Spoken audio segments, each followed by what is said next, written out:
Katanungan: magkano ba ang ganitong setup?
Pag-uusapan natin sa video na to ang mga katanungan tungkol sa presyo ng basic setup ng sound and lights.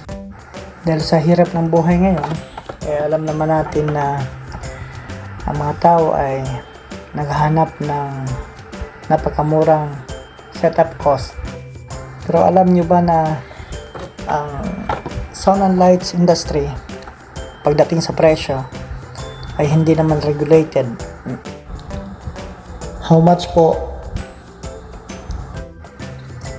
How much kayo estimated na price for small lang setup? If basic sounds and lights po, how much? Basic setup lang sana po, pang libo. Di pa kami nakahanap ng venue, inquire muna kami sa presyo ng sounds. Yun ay ilan lamang sa katanungan na na-encounter namin sa aming page every now and then. So, pagdating sa presyo, based on our experience, meron kaming ilang factors na kinoconsider sa presyohan. Dapat malaman natin ang bawat supplier ng sound system at saka lights ay magkaiba ho ng presyohan. Depende sa gamit mga dadalhin at saka ng iba pang mga bagay-bagay na kanilang kinoconsider. So again, based on our experience, may mga factors kami tinitingnan kapag nagbibigay kami ng presyo dun sa mga nagtatanong sa amin. So kapag nagbibigay kami ng presyo, ang una naming kinoconsider ay ang salary ng mga tao. Next to that ay yung transportation cost, dahil hindi naman ho po pwede na wala kaming sasakyan. So part yun ng investment namin. So kapag basic lang, isang sasakyan. Pero kapag medyo advanced yung setup, mga dalawang sasakyan ang lalagyan ng mga gamit namin. Next factor na tinitingnan namin ay yung maintenance cost ng mga gamit. Kasi alam nyo po, yung mga gamit namin sa sound system, sa lights at saka sa iba pang gamit ng events ay mataas ho yung maintenance cost niyan. Every now and then nasisiraan kami ng compression driver, ng voice coil, and so on and so forth. Then aside from those things na na-mention na, mayroon pa yung miscellaneous cost. Ano ba yung miscellaneous? Ayun yung pagkain ng mga workers namin. Kasi before kami alis, pinapakain namin sila. At doon sa venue, minsan kasi ay hindi rin nabibigyan ng crew meals yung mga tauhan namin. So kami yung nagpapakain sa kanila. And then after the event, pinapakain na namin sila ulit. Dahil po, napakahirap ng trabaho. Mabigat, mahirap, it takes a lot of hours para matapos yung isang event. Then yung taxes ho ng gobyerno, dahil nagbabayad ho kami niyan regularly, mayroong annual, mayroong every 3 months. So ganun po yun. Kinoconsider din namin yon sa presyohan. Kasi kami ho ay nagbabayad ng buwis sa gobyerno natin. To summarize po, salary, transportation cost, miscellaneous, and then yung taxes para sa gobyerno. Kasi yung presyo namin ay tax inclusive po yon. So kapag basic na setup, magkano ba talaga yung dapat ipepresyo? So pag-uusapan natin yung basic na setup. Ano ba yung mga dadalhin namin? Ilang tao ba yung magtatrabaho para sa isang event na may basic na setup? And then ilang sasakyan ba? At ano-ano pa yung dapat paggastusan para maitawid lang yung isang event, kunyari birthday o di kaya kasal o kahit anong event na nangangailangan ng isang basic na sound and lights na setup. Usually kapag basic, kailangan yan ng minimum of 2 speakers, passive or active, and then at least 2 tao na magtatrabaho. And then yung sasakyan, of course may driver yon. And then sila yung pagkakainin namin kapag may event na nangangailangan ng basic na setup. So 2 speakers, and then pagdating sa lights, kapag basic, usually 8 LED par hanggang 12, ganun yon, or hanggang 16. At minsan pa magre-require pa yung client ng 2 moving heads or 4 na moving heads. At saka hindi yun nagtatapos doon, dahil ang sound and lights na setup ay hindi lang yung speakers, hindi lang yung lights yung dadalhin namin. Kaya nga yung sasakyan namin ay medyo malaki-laki kasi magdadala kami ng maraming wires and cables, may main line pa, and then mayroon pang mga light stands, and then lahat-lahat yan, patches, and then mayroon pa yung AVR, and so on and so forth. So kahit basic ho, napakaraming dadalhin namin. Kaya nga pagdating sa presyo, kinukompute ho namin yung magkano yung cost nung or value ng mga gamit na dinadala namin. Kunyari yung 8 LED par, magkano yun? More or less nasa 20 to 25,000 po yun. And may mga light stands pa yun, wires, patches, signals. Then kapag sasalihan pa yun ng kunyari 2 moving heads, ang cost nun nasa, depende sa brand ng moving heads, nasa 40 to 50,000 po yun. Yung 2, kapag 4 yun times 2, kapag 8 yun, magkakahalaga yun ng more or less nasa 150,000 or 160,000 kapag 8 moving heads ang dadalhin sa isang setup. Then sa sound system naman, kapag 2 speakers lang na basic, walang sub, kapag active, depende sa brand din, mag-range yun ng 40 to 60,000. Kapag passive naman, mas medyo malaki dahil aside from the speakers, kailangan mo ng audio signal processors, and then mayroon pang amplifiers na siya yung magdadrive dun sa speakers para tutunog. So ganun po yun ang valuation ng mga gamit na dadalhin.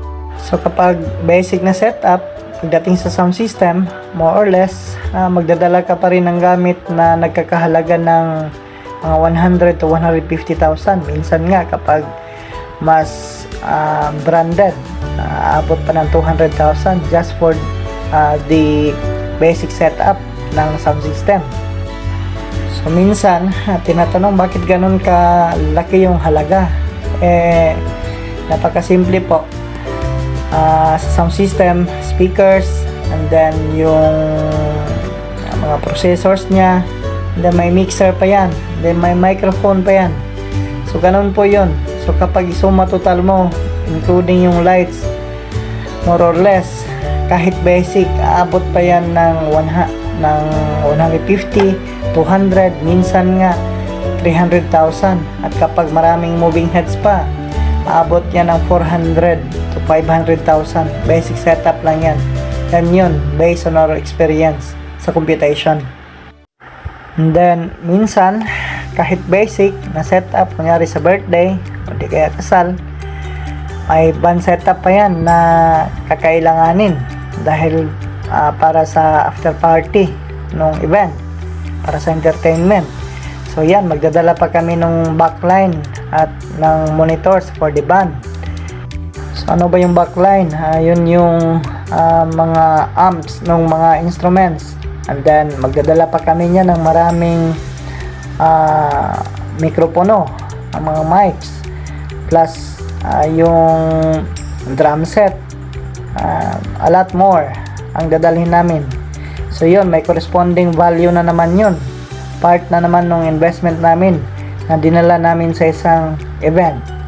At saka ito pa, minsan kailangan ni client ng LED wall, kunyari 9 feet by 12 feet, 35 panels. Ayun, nakakahalaga na naman yun na more or less, nasa mga 400,000, kasama yung processors, kasama yung laptop. Siya nga pala, sa sound system, magdadala kami for sure niya ng kahit isang laptop for playback na gagamitin sa event. So kapag ang basic na setup ay nagre-require ng sound system, ng lights, ng LED wall, at saka ng band setup, based on our computation, abot ho yan ng more or less nasa magre-range ng 800,000 to 1 million pesos yung halaga ng mga gamit na dadalhin namin. Not to mention yung halaga pa ng sasakyan na lalagyan or sasakyan ng mga gamit para kami ay aabot dun sa venue ng event. So ganito lang ho. Kapag ang basic setup ay sound system at saka lights lang, kunyari walang banda, walang LED wall, napakasimple lang, ipagpalagay na lang natin na yung value nung lahat ng mga gamit ay nasa 200,000. So doon kami magko-compute doon sa business side niya, which is siya yung last point na titingnan namin. Kasi again, yung unang titingnan namin ay yung salary, and then yung transportation, yung fuel ng sasakyan, then may driver pa yan, and then yung miscellaneous ng workers na hindi lang yung tungkol doon sa pagkain na i-cover namin before and after sa event.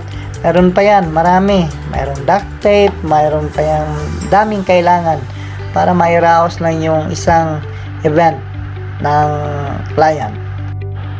And then pagdating sa salary, kunyari 2 tao ang i-employ namin para sa isang event, magkano yon? Kunyari yung sound tech ay susilduhan namin ng dito sa Davao, magre-range from 1,000 to 1,500 pesos isang event. And then lightsman, ganun din po yung halaga, kasi minsan pag basic, 2 lang sila, yung lightsman, yung sound tech, sila na rin yung magse-setup doon sa venue. So kunyari 1,500 per head, so times 2, that is equivalent to 3,000 pesos. And then yung fuel, minimum diesel or gasolina, minimum gagastos kami niyan ng more or less nasa 1,000 pesos. And then yung driver pa, so ganun po yon. So dun sa 2 workers, sound tech, lightsman, and then may driver pa, may fuel pa, aabot na yun more or less ng mga 4,500 to 5,000 pesos. Sila pa lang yan. O hindi pa kasali yung miscellaneous niyan. Pagsasalihan natin ng miscellaneous cost, aabot na yan ng mga more or less nasa 6,000 pesos para sa isang basic na setup lang, para sa isang simpleng event. Plus yung tax pa. Kunyari mag-aalat kami ng 500 pesos, so that is around 6,500 pesos na yung kailangan naming gastos para sa isang basic na setup. So more or less 6,500 or 7,000. So kung magpe-presyo lang kami ng 8,000 yan, magkano na lang yung matitira doon sa maintenance? Wala pa yung business side, wala pa kaming profit doon. Wherein, itong sound and lights ay bread and butter namin ito. Ito yung hanap buhay namin. Negosyo, so it means nag-expect din kami na yung investment namin ay kikita at tutubo for us. Pero alam naman namin na syempre sa hirap ng buhay ngayon, minsan sa page nga namin, may mga nagtatanong na wala ba kaming 3,500, wala ba kaming 4,000 na setup, wala ba kaming 5,000, wala ba kaming 6,000. So yun, kinaklaro namin yung mga punto na in-explain ko dito. Kung magkano ba talaga yung unang-una, yung running expenses namin kapag mayroon kaming siserbisyuhan na isang napakasimpleng event na nangangailangan ng ganong mga bagay-bagay. So, like I said earlier in this video, ang presyohan ho ng mga sound and lights provider ay hindi naman definite dahil hindi siya regulated magkakaiba ho ang iba't ibang suppliers. Depende sa kanilang mga konsiderasyon. Basta sa amin kapag basic, mas magandang pag-usapan ho yun kasi pwede namang customize yung presyohan.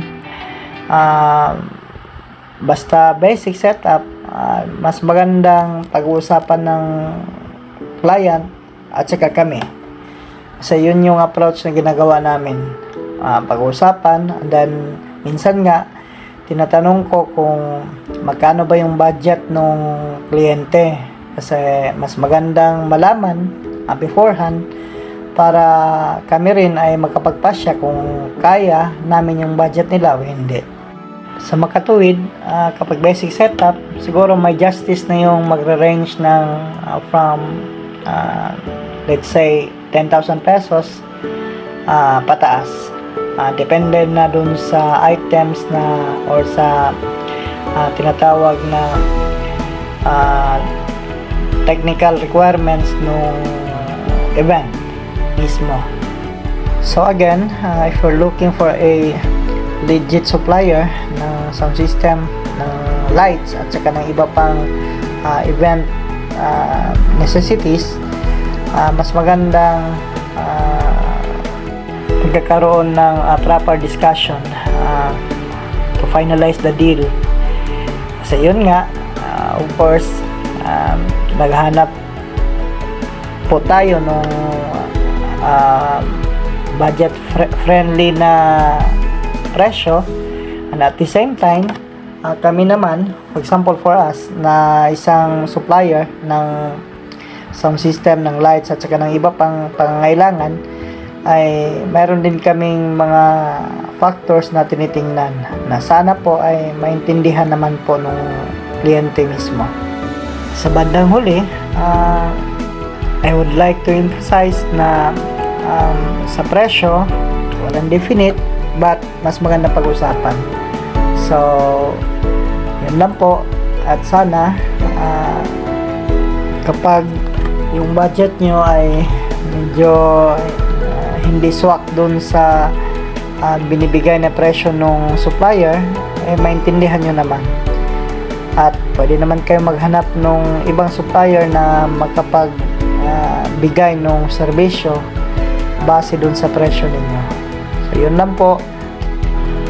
Ang RDB Sound and Lights ay minamanage ng Audio Mindanao Events at kami ay nakabase sa Davao City sa kasalukuyan.